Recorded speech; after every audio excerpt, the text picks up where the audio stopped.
इसका कारण जो है सीधे सीधे आरएसएस है। आरएसएस लगातार जो है अपनी नीतियाँ बनाती रही है, उन नीतियों को जो है ज़मीन पर ले आकर इम्प्लीमेंट करती रही है। वाल्मीकि समाज के ऊपर बहुजन समाज की पकड़ नहीं है। बहुजन समाज अगर कहें कि चमार समाज कह लें या बीएसपी पार्टी कह लें या जो है बामसेफ कह लें, इन लोगों की वाल्मीकि समाज के ऊपर कोई पकड़ नहीं है। लेकिन आप देखेंगे कि 90% पकड़ जो है आरएसएस की वाल्मीकि समाज के ऊपर है। तो पहली चीज़ तो ये है कि अब आरएसएस ने वाल्मीकि समाज के माइंड में क्या भरा है। नमस्कार, आप देख रहे हैं एनबी न्यूज़ 24x7 नीलम बोध के साथ।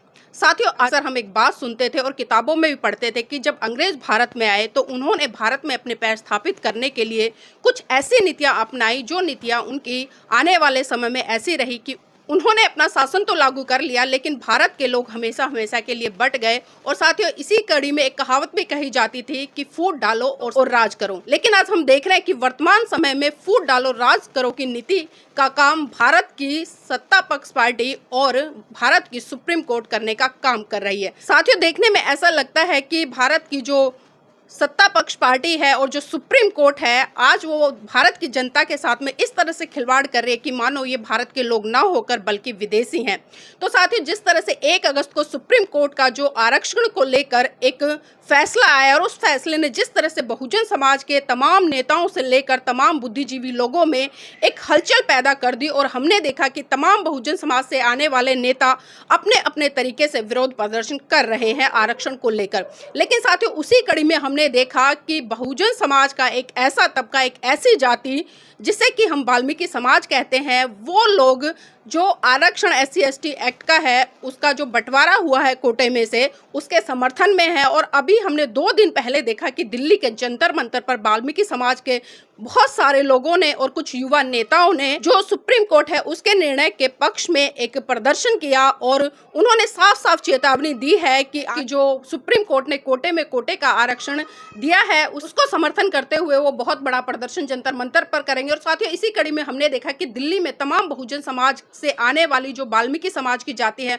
उन लोगों ने सुप्रीम कोर्ट का जो निर्णय है उस पर खुशी जाहिर करते हुए हमें लड्डू बांटने का काम किया। और इसी विषय पर चर्चा करने के लिए आज मेरे साथ में एडवोकेट जय भीम प्रकाश जी हैं कि जो अंग्रेज करते थे कि फूट डालो और शासन करो, और आज जिस तरह से समाज को बांटने का काम सुप्रीम कोर्ट या सत्ता पक्ष कर रहा है, तो उसको किस तरह से देखते हैं। और हम अक्सर नारा लगाते हैं कि वाल्मीकि शक्ति अमर रहे। साथियों, एक इसके उल्ट नारा लगाएगी वाल्मीकि शक्ति जिंदाबाद। साथियों, जो SC/ST का जो वर्गीकरण हुआ है उसका हम लोग समर्थन करते हैं, और उसके समर्थन के अंदर हम लोगों ने जो है इधर जंतर मंतर पर एक समर्थन के अंदर जो है धरना प्रदर्शन रखा था, जिसमें हरियाणा की टीम दिलीप कंडारा भाई यहाँ पहुंचे थे तमाम साथियों के साथ। और हाँ सर, जिस तरह से हम देख रहे हैं कि बहुजन समाज में खासकर 2 फाड़ बन गए, 2 जातियों की मैं बात कर रही हूँ, जिसमें कि एक चमार जाटव जाति है और एक वाल्मीकि है, एक विपक्ष में है और एक पक्ष में है। तो सर, इन चीज़ों को किस तरह से देखते हैं? क्या वो दौर फिर से आने वाला है जो आज़ादी से पहले हम कहीं ना कहीं भेदभाव की नीति देखते थे दूसरों के द्वारा? आज कहीं ना कहीं पर्टिकुलर वही एक विशेष जाति से आने वाले लोग आपस में बट कर एक दूसरे के पक्ष और विपक्ष में खड़े हुए हैं। देखिए नीलम जी, ये जो कार्य जो लोग चाहते थे, ये कार्य वो डायरेक्ट नहीं कर सकते थे। अगर डायरेक्ट करते तो वह उनकी जो पोल है वो खुल जाती, और वो जगजाहिर हो जाती है कि वो जो है किस तरह से लोगों को बांटने का काम कर रहे हैं, या फिर किसी एक पक्ष के बुरे बन जाते और दूसरे पक्ष के भले बन जाते। तो इसीलिए उन लोगों ने जो है, उन पार्टियों ने क्या काम किया है कि सुप्रीम कोर्ट का सहारा लेकर, हालांकि सुप्रीम कोर्ट को उतनी पावर इस मामले में है नहीं। Supreme court is not a law making agency, ये साफ सी बात है। सुप्रीम कोर्ट भी जो है कई बार अपने ही निर्णयों में बता चुकी है कि supreme court is not a law making agency, कि सुप्रीम कोर्ट जो है कोई लॉ बनाने का अधिकार नहीं रखती है, कानून बनाने का अधिकार नहीं रखती है। कानून बनाने का अधिकार जो है संसद के पास है, और यह जो प्रावधान है ये भारत के संविधान में है। अब सुप्रीम कोर्ट जो कि भारत के संविधान की सुरक्षा में तैनात किया गया है, कि यानी कि संसद कभी भी, जब कभी भी जो भारत के संविधान में जो प्रावधान है उनकी अवहेलना करेगी, या फिर उसकी गरिमा को ठेस पहुंचाएगी, या फिर जो उसके उद्देश्य को पूरा करने के लिए वहाँ पर उद्देशिका दी गई है उसके खिलाफ जाकर काम करेगी, तो यह बताने का काम जो है सुप्रीम कोर्ट करेगी। सुप्रीम कोर्ट जो है एक मेंटर की तरह काम करेगी, कि वो देखेगी कि संसद जो है जो कानून बना रही है वो एज पर कॉन्स्टिट्यूशन है या नहीं है, संविधान के अंतर्गत है या नहीं है, संविधान के बाहर तो नहीं है। केवल इतना काम है। लेकिन सुप्रीम कोर्ट के निर्णय जो हैं वो कानून के तौर पर भी लागू होते हैं, ये बात भी तय है। और आर्टिकल 141 का जो फ़ायदा उठाते हुए सुप्रीम कोर्ट ने कई बार इनडायरेक्टली कानून बनाकर जो है देश में लागू करने का भी काम किया है। लेकिन किसी भी तरीके से, चाहे वो डायरेक्ट हो चाहे इनडायरेक्ट हो, सुप्रीम कोर्ट जो है लॉ मेकिंग एजेंसी नहीं है। अभी हम देखें कि सुप्रीम कोर्ट के भीतर जो केंद्र सरकार ने अपना पक्ष रखा है तो उसमें उसने क्या कहा है, ये बहुत महत्वपूर्ण बात है। सुप्रीम कोर्ट में जो केंद्र सरकार ने अपना पक्ष रखा है उसमें उसने उसको जो है सहमति प्रदान की है कि हाँ, कोटे में जो कोटा है उसका आरक्षण जो है उसको मंजूर है। तो सीधी सी बात है कि केंद्र में बीजेपी की सरकार है, आरएसएस के द्वारा संचालित बीजेपी की सरकार, मनुवादियों सरकार, तो वो ये चाहती है कि कोटे में कोटे का जो आरक्षण है, हालांकि अभी तक जो आरक्षण मिला है उस आरक्षण को किस प्रकार से अप्लाई किया गया है और किस प्रकार से जो है सीटें अभी तक भरी नहीं गई हैं पूरी, ये बहुत सारे इशूज़ हैं, मतलब बहुत सारे इशूज़ हैं। तो इतने सारे इशूज़ के रहते हुए भी अभी जो है अपने कोटे में कोटे का जो प्रावधान सुप्रीम कोर्ट लेकर आया है उसका एकमात्र जो उद्देश्य है, उनका उद्देश्य ये नहीं है कि दूसरी जातियां भी इसका लाभ उठा लेंगी, उनका भला करने का उद्देश्य हो, क्योंकि मनुवादियों का कभी भी उद्देश्य ये रहा नहीं है कि कभी भी वो जो है किसी भी तरीके से इन लोगों का भला करना चाहें। लेकिन सुप्रीम कोर्ट ने जो अपने निर्णय में जो बातें कही हैं, सुप्रीम कोर्ट अंग्रेज़ों के ज़माने में जाकर जिस तरीके से जंगली जातियों को वहाँ परिभाषित किया गया, जिस तरीके से रिजर्वेशन देने के लिए, उनको विशेष अधिकार देने के लिए, जंगली जातियाँ हैं, आदिवासी लोग हैं, जंगल में रहने वाले लोग हैं और आपराधिक किस्म की जातियाँ हैं, तो उनको किस प्रकार से वहाँ पे आरक्षण देने की बात की गई थी, तो वहाँ से कोर्ट करके जो है सुप्रीम कोर्ट ने अपने निर्णय में बताने का भी काम किया है। सुप्रीम कोर्ट ने इतने खूबसूरत तरीके से इन बातों को रखा है कि वास्तव में सराहनीय है। लेकिन हमें जो है उसका अंतिम उद्देश्य देखना पड़ेगा कि उसका अंतिम उद्देश्य क्या है। अब यहाँ पर जो उद्देश्य बताया है सुप्रीम कोर्ट ने कि पहली बात तो यह है कि जो होमोजीनियस वाली बात जो है कि एक रूपता यानी समरूपता जो है होती है जब विभिन्न जातियों में, तो उसको एक ही कैटेगरी में डाल दिया जाता है। यानी कि उनके साथ में छुआछूत किस कदर तक हुई है, किस प्रकार छुआछूत हुई है। अगर सभी जातियां जो हैं वो छुआछूत की शिकार रही हैं तो उनको जो है एक कैटेगरी में डाल दिया जाएगा, तो उनके लिए फिर अलग से कैटेगराइजेशन नहीं होगा, अलग से क्लासिफिकेशन नहीं होगा। लेकिन यहाँ पर जो है सुप्रीम कोर्ट ने बोला है कि इन जातियों में भी आपस में भेदभाव रहा है। ये बहुत ही इम्पोर्टेंट बात है और ये बात तो सच है, इसमें मैं तो बिल्कुल झूठ नहीं मानता हूँ, क्योंकि मैं कभी भी ये नहीं चाहूँगा कि अपने फ़ायदे के लिए और सही बात को भी गलत बात कह दिया जाए। जो बात सही है उसको बात को सही कहना चाहिए। अभी अगर कोटे में कोटा लागू हो सकता है तो ज़रूर करना चाहिए। जिस प्रकार से क्रीमी लेयर का भी जो प्रोविज़न आया है, सुप्रीम कोर्ट ने क्रीमी लेयर की जो लाइन है वो भी क्लियर कर दी है। तो क्रीमी लेयर का जो उद्देश्य है और ये जो कोटे में कोटे का जो उद्देश्य है, दोनों का उद्देश्य ये है कि अब तक जिस परिवार में आईएएस आईपीएस बन गए, जिस प्रकार में कोई मंत्री बन गया, तो अब उसके बच्चे, उसके क्या नाम है, आने वाली पीढ़ियां ही आईएएस आईपीएस बनती जा रही हैं, वही जज के जज बनते आ रहे हैं।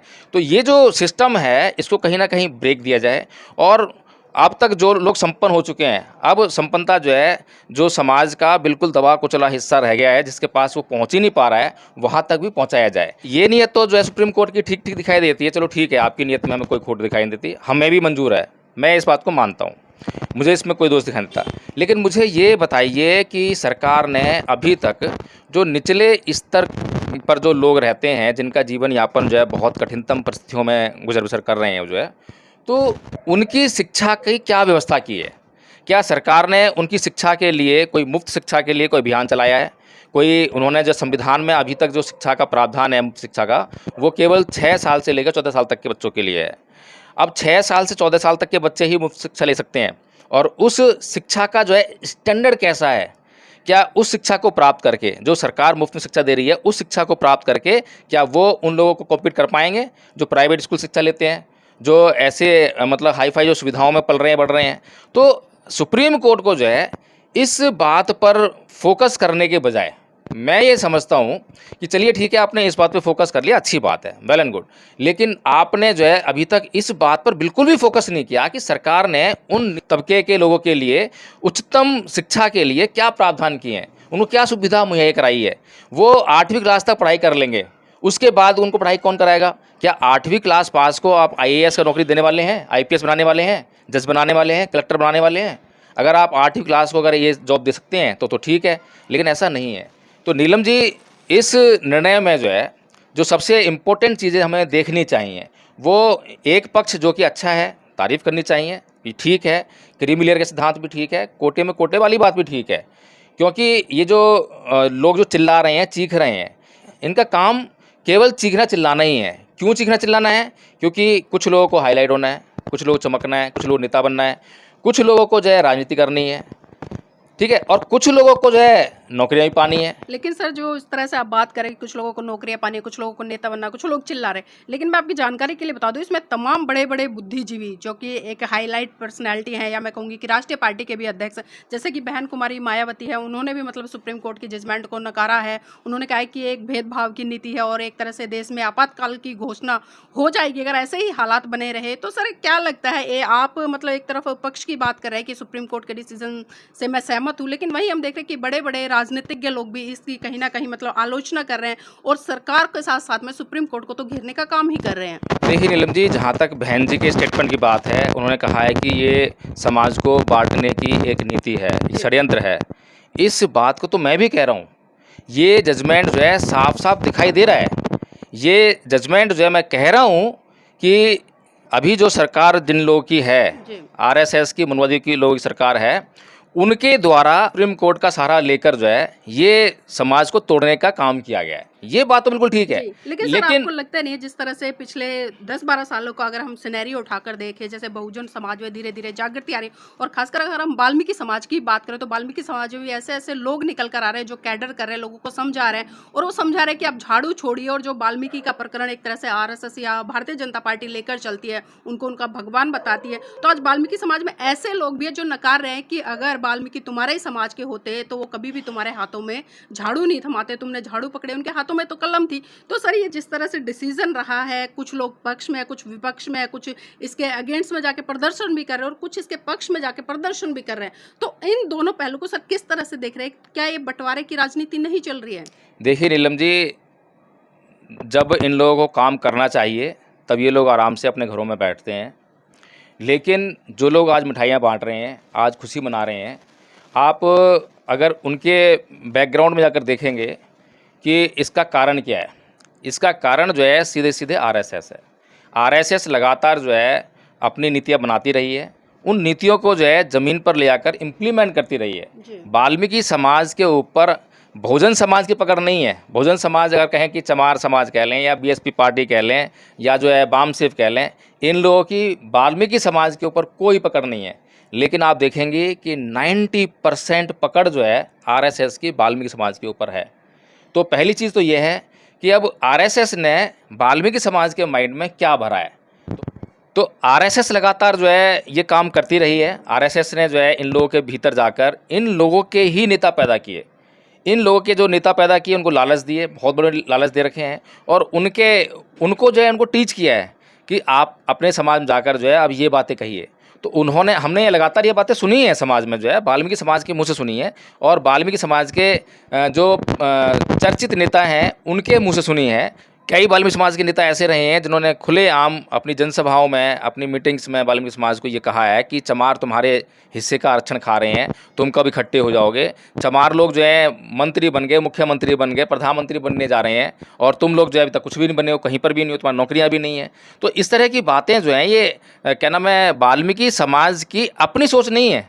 ये सोच जो है आरएसएस उनके भीतर पैदा कर रही है और आरएसएस उनको दे रही है। तो लगातार कितने सालों से जो है ये समाज इस सोच के साथ में जीता आया है। अब एकदम से जब ये फैसला आया और फैसला लाया गया है, फैसला जो है आरएसएस के द्वारा ये लाया गया है, क्योंकि आप देखेंगे कि सुप्रीम कोर्ट का जो है आरएसएस ने अब तक जो है अपने फेवर में इस्तेमाल किया जब से केंद्र में बीजेपी सत्ता आई है। पहले आपने राम मंदिर देखा है कि राम मंदिर पे जो है किस प्रकार से सभी कानूनों को, संविधान को, सभी मर्यादाओं को, नैतिकता को दरकिनार करते हुए अंधविश्वास, पाखंड को फैलाने के लिए, साइंटिफिक टेम्परामेंट को एक तरफ धकेलते हुए वहाँ पर राम मंदिर का निर्णय जो है सुप्रीम कोर्ट के मुंह से निकलवा दिया। तो इसी प्रकार से आरएसएस जो है इस देश में जो फूट डालो और राज करो, इसकी नीति को जो है इम्प्लीमेंट करना चाहता है। अब इस वक्त जो है सुप्रीम कोर्ट ने अपना निर्णय दे दिया है। अब सुप्रीम कोर्ट के इस निर्णय के बाद दो समाज आपस में बटेंगे। मुख्य समाज जो आज तक गाली खाते आए हैं, चमार चूड़ा, भंगी चमार, यही गाली खाते आए हैं। मतलब सर गालियाँ एक साथ पड़ती है लेकिन आंदोलन एक साथ नहीं करते एक साथ हैं नहीं लोग। करते हैं, क्योंकि ये लोग इतनी मूर्खता दिखाते हैं। दोनों ही मूर्ख हैं, मैं एक की बात नहीं कर रहा हूँ। बेशक एक ने बहुत तरक्की कर ली है, एक बहुत बौद्धिक विकास कर चुका है, लेकिन मूर्खता जो है सबसे ज़्यादा उसकी मानी आती है जिससे अक्लमंदी की उम्मीद होती है, सब समझदार होता है। आज अगर 21 अगस्त को आंदोलन करने जा रहे हैं और वहीं पर एक तरफ वाल्मीकि समाज जो है खुशी में मिठाइयाँ बांट रहा है, तो अब बताइए क्या करना चाहिए? क्या विरोध करना चाहिए इस निर्णय का? और सीधे सीधे विरोध कर रहे हैं तो वाल्मीकि समाज आपके विरोध में खड़ा है, सीधी सी बात है। अब समझदार आदमी क्या करेगा? समझदार आदमी पहले ठहरेगा, रुकेगा, पहले जो है अपने भाइयों को जो अगर गलतफहमी सिखा रहे हैं, अगर आपको लगता है कि ये निर्णय गलत है तो उनको आप समझाइए। आपके भाई हैं ना उसे, आप उनको समझाइए। पहले आपस में ही समझौता कीजिए, आपस में ही संगठन पैदा कीजिए, फिर उसके बाद निर्णय करिए कि हमें इस निर्णय का विरोध करना है या इस निर्णय का समर्थन करना है, पहली बात। दूसरी बात, अगर इस निर्णय का जो है आपको विरोध करना है और अगर आप अपने भाइयों को समझा पाते हैं तो आप निश्चित रूप से जो है उनको भी साथ में लीजिए और अन्य जाति को साथ में लीजिए, SC ST OBC साथ में ले लीजिए, माइनॉरिटीज़ को साथ में ले लीजिए। आप एक बड़ा संगठन बनाकर, क्योंकि लगातार जो है कभी किसानों के ऊपर हमला होता है, कभी मुसलमानों के ऊपर हमला होता है, कभी बौद्धों के ऊपर हमला होता है, कभी एक विशेष जाति के ऊपर हमला होता है, तो लगातार जो है इनकी नीति तो यही है कि फूट डालो, राज करो। जितना इनमें फूट डलेगी उतना ये कमज़ोर बनेंगे और जितना कमज़ोर बनेंगे जब मर्जी इनके ऊपर जब मारपीट कर दो। तो इनका तो हमेशा जो है यही क्या नाम है नीतियाँ रही हैं इनकी जो है। तो हमें इस बात को जो है बड़ी गंभीरता से समझना चाहिए। समझदार व्यक्ति वही होगा नीलम जी जो अपने हिस्से में से भी अपने भाई को, अपने रिश्तेदार को पहले उन्हें खिलाए, बाद में अपनी सोचे। सर आप हिस्से में से खिलाने की बात कर रहे हैं और भाई की बात कर रहे हैं, लेकिन जो ये समाज में बंटवारा हो रहा है, क्योंकि आज हम देखते हैं अगर प्रॉपर्टी का भी वाद विवाद छिड़ जाए, पैसों का वाद विवाद, संपत्ति का वाद विवाद है तो भाई भी भाई का दुश्मन बन जाता है। लेकिन यहाँ तो सर 2-3 समाज खड़े हो गए हैं और अभी हम देख रहे हैं इसी कड़ी में कई चीज़ें ऐसी भी निकल कर आ रही है कि जो वाल्मीकि समाज के जो लोग हैं वो पक्ष के समर्थन में है और जो चमार जाटव हैं वो विपक्ष है, तो 2 गुट बन गए हैं। तो सर मैं जाते जाते आपसे ये आखिरी सवाल लेना चाहूँगी कि इन दोनों समाजों को, क्योंकि अगर हम आंदोलन की बात करें तो कहीं ना कहीं हमें जो जाटव और चमार समाज है वो बहुत बड़े स्तर पर हर क्षेत्र में आंदोलन करता है, हर किसी के लिए आंदोलन करता है और जब वो आंदोलन सफल होता है तो उसकी मलाई तमाम लोग खाते हैं। पिछले दिनों हमने जो SC ST एक्ट है वो भी देखा था 2018 में, उसके बाद में कई ऐसे प्रकरण आए कि इस समाज ने बहुत बड़े स्तर पर आंदोलन। तो सर क्या मैसेज देना चाहेंगे आज की वर्तमान परिस्थिति को समझते हुए, देखते हुए, जब कहीं ना कहीं बहुजन समाज के लोगों को एकजुट होना चाहिए, तब हम देख रहे हैं कि सुप्रीम कोर्ट और सरकारें इनको अलग कर रही हैं। नीलम जी मुझे तो ये समझ में नहीं आया है कि जो लोग सुप्रीम कोर्ट के इस डिसीजन का विरोध कर रहे हैं तो वो विरोध किस लिए कर रहे हैं, क्या कह कर विरोध कर रहे हैं। जो चीज़ मुझे समझ में आ रही है कि फूट डालने वाली बात तो वो समझ में आ रही है, ठीक है। दूसरा, सरकार से सुप्रीम कोर्ट ये नहीं पूछ रही है कि आपने जो है इनकी शिक्षा के लिए अब तक क्या प्रबंध किए हैं, आपने इनको शिक्षित ही नहीं किया है तो इनको नौकरी में आने का तो कोई चांस ही नहीं है। ये सब बातें तो नहीं पूछी हैं, ये बात तो मुझे समझ में आ रही है। लेकिन जो कोटे का जो अभी निर्णय दिया है उसमें तो मुझे कोई खोट नजर नहीं आ रही है और मैंने किसी को भी जो है इस बात में, सिवाय इस बात के कि ये फूट डालने की बात है, तो फूट कैसे पड़ेगी? फूट आपकी बुद्धि से पड़नी है, आप अपने आप फूट डालने वाले हैं, ठीक है ना। सर मैं आखिरी सवाल ले रही थी, लेकिन उससे पहले मैं एक सवाल और पूछ लेती हूँ आपसे, क्योंकि जिस तरह से अभी आपने कहा कि भाई मुझे कोई बुराई नहीं नज़र आ रही, लेकिन सर तमाम बुद्धिजीवी लोग ये भी सवाल उठा रहे हैं कि जिस तरह से कोटे में कोटा जो SC ST है उसके में मतलब डिवाइड कर रही है सुप्रीम कोर्ट, और अगर यही जनरल में करे तो तब जाके बात बने, बराबरी क्यों नहीं करती सुप्रीम कोर्ट? देखिए अब यही अक्लमंदी वाली बात है, जितने आप कह रहे हैं जिनको बुद्धिजीवी जो है। अब मुझे ये बताइए कि क्या जनरल क्लास पर जो है रिजर्वेशन लागू है क्या? बताइए आप मुझे। जनरल क्लास में, जनरल क्लास की जो 50% जो सीटें हैं, क्या वहाँ पर जो 10% EWS का जो वो है कोटा, उसके अलावा बाकी जो सीटें हैं क्या वहाँ पर कोई रिजर्वेशन है क्या किसी के लिए? सर जो लोग कह रहे हैं वो ये कह रहे हैं कि भाई जनरल में जैसे क्षत्रिय है, ब्राह्मण है, वैश्य है और भी मतलब बहुत सारे लोग आते हैं, तो उसमें डिवाइड क्यों नहीं करे कि भाई 10 सीटें इसकी है, 10 सीटें नीलम जी यही बात तो मेरे को समझ में नहीं आ रही है, मुझे समझ में नहीं आ रही है या उनको समझ में नहीं आ रही है। जो 50% का जो कोटा है, जिसको कोटा कह रहे हैं, वो कोटा नहीं है, वो फ्री सीटें हैं। आप ये बताइए कोई ब्राह्मण, कोई क्षत्रिय, कोई वैश्य है, क्या ये जो 50% जो सीटें हैं, रिजर्व सीटें हैं, SC की, ST की, OBC की, यहाँ पर आके क्लेम कर सकते हैं क्या? बताइए आप मुझे, क्लेम कर सकते हैं क्या? लेकिन सर ये इसमें कितना बड़ा समाज है ये भी तो देखिए ना। मैं वही कह रहा हूँ, एक तरफ 85%, एक तरफ 15% है। नीलम जी, अगर उस 50% वाले अनरिजर्व को जो है, जनरल क्लास को अगर मौका दिया जाए तो ये सारी सीटें इनकी खा जाएगा। अगर इनको खुला छोड़ दो, यहाँ पर रिजर्वेशन अलाउ मत करो, तो SC का भी खा जाएगा, ST का भी खा जाएगा, OBC भी खा जाएगा। लेकिन क्या SC, ST, OBC के अंदर ये मादा है कि वो 50 की खा जाए सीटें? तो सर गलती किसकी है इसमें? नीलम जी, मुझे ये गलती बताइए। किसकी है? बहुजन समाज क्यों नहीं इकट्ठा हो पा रहा है? मैं वही कह रहा हूँ ना, अपने गलेमान झांक के राजी नहीं है। अपने गलेमान में ये झांकते नहीं है कि हमने पिछले 74-70 सालों में जो है हमने कितनी प्रगति की है, हमने कितनी जनरल क्लास की सीटों पर जो कब्जा किया है।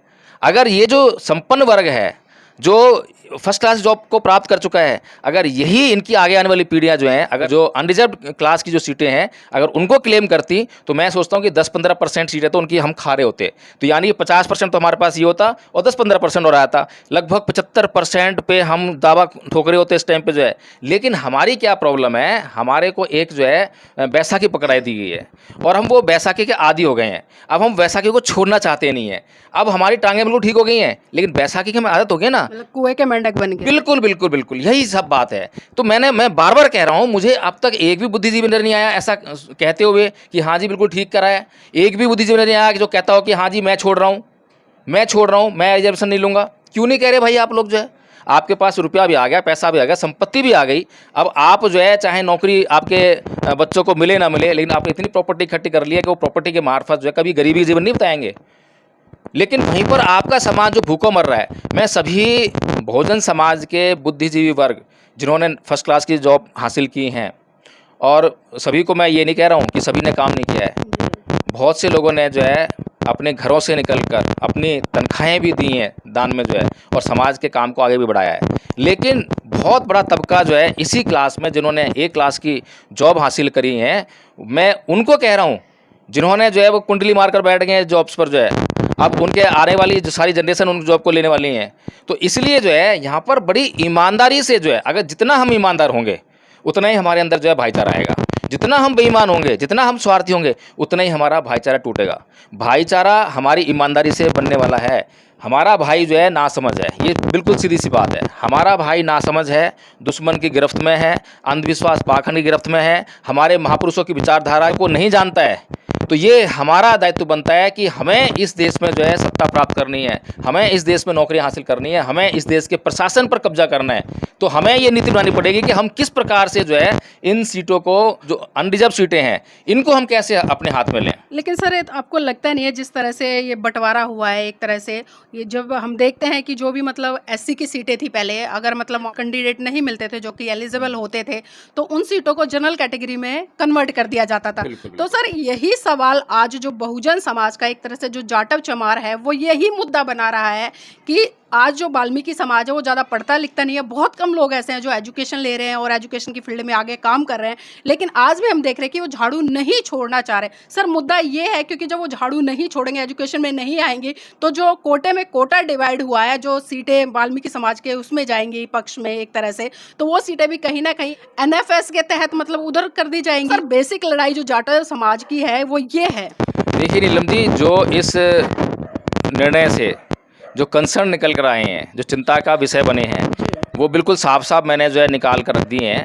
पहला विषय कि फूट डालो शासन करो की नीति। दूसरा विषय कि सरकार ने अब तक इन लोगों की शिक्षा के लिए क्या व्यवस्था की है, इनको आर्थिक सहायता कितनी उपलब्ध कराई है।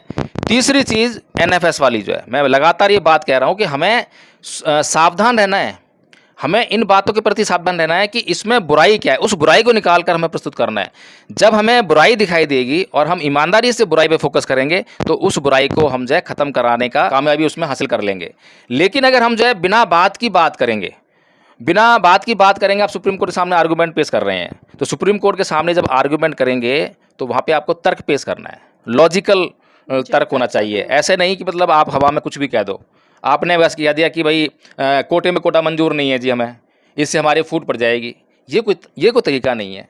आपकी फूट आप संभालो, आपकी फूट आपको संभालो, लेकिन इस फूट के कारण की फूट पड़ जाएगी, इसलिए जो है किसी का अगर हक अधिकार छीन रहा है तो उसको उसके हक अधिकार से वंचित तो नहीं कर सकते, संवैधानिक अधिकार है। तो इसीलिए जो है जो कंसर्न है, पहला कंसर्न ये कि फूट डालो, शासन करो, ये तो नीति आपको समझ में आ रही है। तो आपको अपने आप को सुरक्षा अपने आप खुद देनी है। आपको दुश्मन तो आपका चाह रहा है कि आपके बीच में फूट पड़े, लेकिन आप उसको काउंटर करेंगे, ये आपके ऊपर है।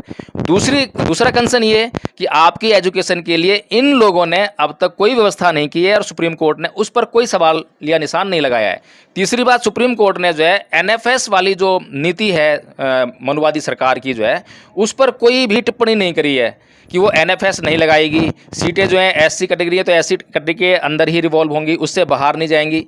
इस तरह की व्यवस्था करे बगैर सुप्रीम कोर्ट ये जो डिसीजन दे रही है, इसलिए सुप्रीम कोर्ट के इस डिसीजन को हम षड्यंत्र के तहत देख सकते हैं। सर बहुत बहुत धन्यवाद हमारे साथ जुड़ने के लिए आज की इस महत्वपूर्ण चर्चा में, क्योंकि देखिए मुद्दा है बहुत ज्यादा गर्माया हुआ, हर बुद्धिजीवी व्यक्ति इस पर चर्चा कर रहा है, बारीकी से सोच रहा है, लेकिन सबसे पहले जिम्मेदारी जो बहुजन समाज के लोग हैं उनकी होनी चाहिए। क्योंकि खासकर अगर मैं जाटव, चमार और वाल्मीकि समाज की बात करूं तो इनको एक बैठक करनी चाहिए और जो सुप्रीम कोर्ट ने निर्णय दिया है उसको बारीकी से समझना चाहिए कि उसमें कितनी सच्चाई है, कितना आपके हित के लिए, कितना आपके अहित के लिए, तब जाकर आप कोई भी प्रदर्शन करें या आंदोलन करें या एक दूसरे के पक्ष या विपक्ष में उतरे। नीलम जी, एक बात और है कि देखिए दुश्मन ने अपना संगठन बना रखा है। जब भी उनके बीच में कोई बात ऐसी बैठती है, फूट डालने वाली बात जो है, तो आपस में बैठकर सुलझा लेते हैं। लेकिन बहुजन समाज का आज हम बात जो कह रहे हैं, मिल बैठ के, कहाँ मिलेंगे, कहाँ बैठेंगे? कोई संगठन नहीं है, कोई इनके ऊपर ऐसा कोई ताकत ही नहीं है जिसकी ये बात मान लें। तो सबसे पहले जो है आज बहुजन समाज को एक ऐसे संगठन की आवश्यकता है जिसके भीतर जो है सभी जातियां मिल बैठकर बड़ी ईमानदारी से वहाँ पे चर्चा कर सकें। धम्मपत संघ का निर्माण हम लोगों ने किया है, उसका उद्देश्य यही है कि वो जो है सभी के साथ में न्याय करता है। आज अगर वाल्मीकि समाज भी इस संघ के भीतर आता है और वाल्मीकि समाज के साथ में कोई अन्याय होता है तो बिल्कुल न्यायपूर्ण तरीके से ऐसा प्रोसीजर अडॉप्ट किया हुआ उसमें जो है कि बिल्कुल न्याय ही होगा, अन्याय हो ही नहीं सकता। वहाँ पर किसी भी व्यक्ति के निजी विचारों को कोई महत्व भी नहीं है, केवल और केवल संघ के उद्देश्य को महत्व है। तो इसीलिए मैं समाज से जो है ये अपील भी करूँगा कि आप जितना भारी से भारी संख्या में धम्मपत संघ के सदस्य बने और धम्मपत संघ के भीतर आकर देखिए, जांच कीजिए। किसी एक व्यक्ति का संगठन या संघ नहीं है, ये सभी लोगों का है जो लोग उसमें होंगे, और किसी एक व्यक्ति का निजी विचार उसमें नहीं चलता है, संघ का निर्णय ही चलता है। इसलिए आज जो है एक ऐसा प्लेटफॉर्म जो है तैयार करने का प्रयास किया जा रहा है और बहुत ही ईमानदारी से तैयार किया जा रहा है। इसलिए आप इसमें आइए, आज नहीं तो कल। कोई 1-2 साल की योजना नहीं है ये, बल्कि सैकड़ों साल की योजना है। आरएसएस को कम से कम 100 साल लगे हैं, हम उससे भी आगे की बात कर रहे हैं। हम आज की बात नहीं कर रहे हैं कि आज हमें सत्ता चाहिए, आज हमें चाहिए, आज हमें कुछ नहीं चाहिए। आज हमें केवल ये संघ तैयार करना है, संगठन तैयार करना है। इसका रिजल्ट जो है आने वाले हो सकता है 50 साल में मिल सकता है, 100 साल में मिल सकता है, हो सकता है 500 साल बाद मिले, लेकिन इसका रिजल्ट जो है बड़ा बेहतरीन मिलने वाला है।